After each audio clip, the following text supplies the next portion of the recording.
put your money where your mouth is. That's what Xbox is doing right now with its bitter fight against regulators when it comes to the acquisition of Activision Blizzard King. Microsoft right now is putting forward its case to the European Union's antitrust authorities in a behind closed doors meeting that will have executives from Sony, Activision Blizzard, Valve, EA, and Google, amongst others, in attendance. Can you imagine how spicy that meeting must be? But just before this meeting was supposed to take place, Vice Chair and President of Microsoft, Brad Smith, released a statement on behalf of Microsoft, stating the following.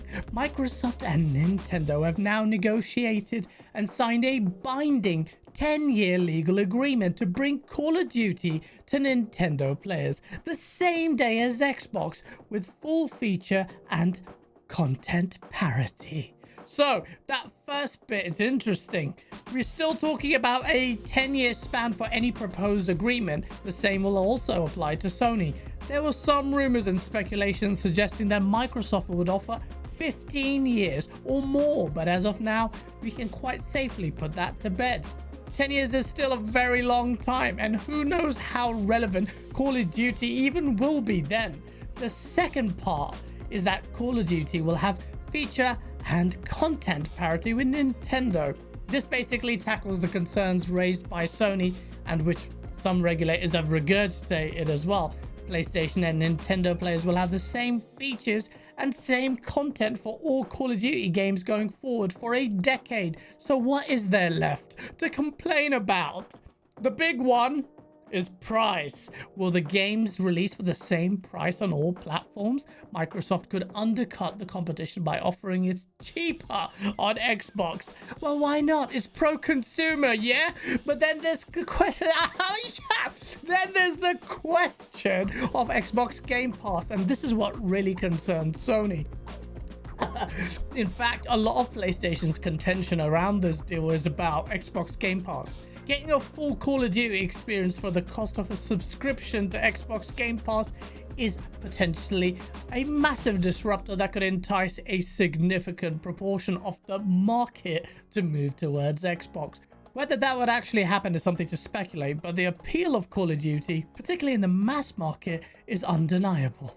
Brad Smith went on to say, "We are committed to providing long-term equal access to Call of Duty to other gaming platforms, bringing more choice to more players and more competition to the gaming market."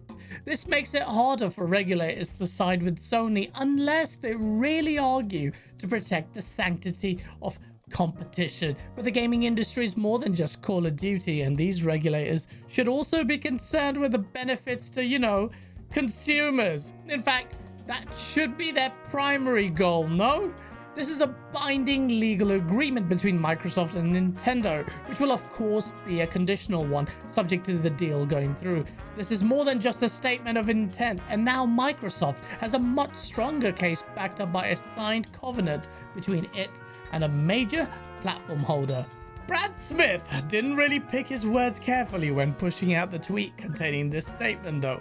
He said, "We've now signed a binding 10-year contract to bring Xbox games to Nintendo's gamers." Hold up, Xbox games to Nintendo's gamers? Does that mean all Xbox games? That's what people on social media started wondering, but you can tell Brad Smith is not really a gamer, and he should have picked his words a little more carefully when misinformation is the last thing you need to spread. Many are rightfully asking, how will a Nintendo Switch even run Call of Duty? Should we be worried about future Call of Duty games being held back technically by Switch hardware?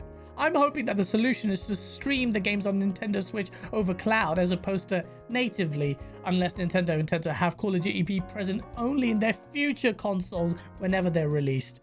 Gamers are starting to get fed up with that ancient hardware that is really showing its age, but for some reason not fed up to stop buying the bloody thing.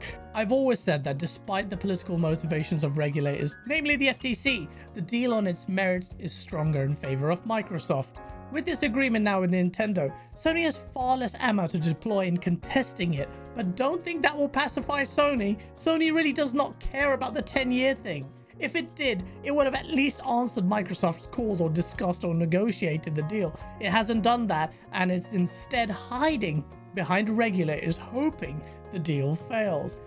But this meeting that is taking place will be very interesting. All relevant parties are sitting in the same room, and Microsoft will draw attention to this, in my opinion, very generous offer. If you are Sony, what on earth can you say in this meeting in light of this agreement? What further concessions is Sony going to be angling for? I bet you Xbox Game Pass and subscriptions are going to be a big feature of these conversations, where Sony exaggerates the impact of Xbox Game Pass and Microsoft downplays it. So, how do you think this will pan out? Is the deal looking more likely to go through? Are Sony running out of excuses? Hopefully we'll find out what the results of this behind closed door meetings are very soon. It's getting toasty up in here, and I'll be glad when this ABK deal finally starts to move clearly in one direction or the other. There are some key dates now approaching this deal, and beyond the EU, there is still the UK's CMA and more importantly the FTC for Microsoft to battle against. But what happens today is going to be very significant, and the CMA and the FTC will be watching extremely closely. Let me know what your thoughts are in the comments below. If you enjoyed this video and want more regular news updates, please tell me, and of course, like, share, and subscribe. Thank you.